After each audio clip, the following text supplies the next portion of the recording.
ko meka voina project waste free kan ti project waste free kan ti chu mi zo tong chuan bol hlok lo na scholarship ti kha ni me project waste free kan ti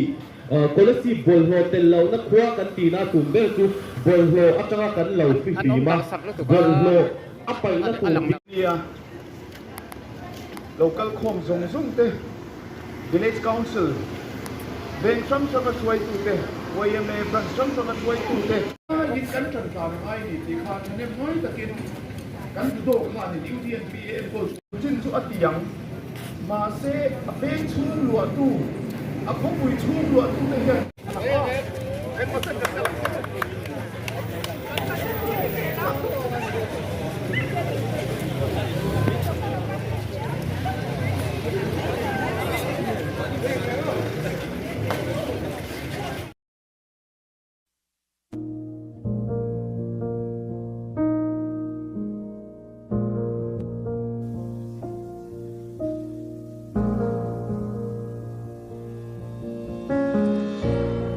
môi na lam cho có tên luta non lui du lo min siang tu mai lo ni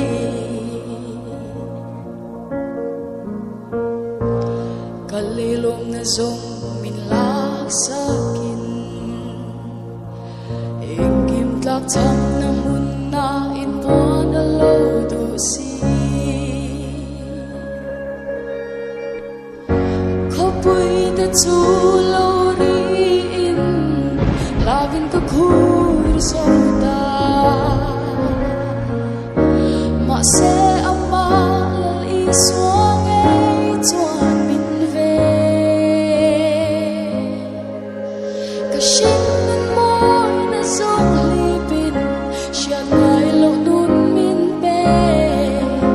ka shin nan chui ta lo hi kal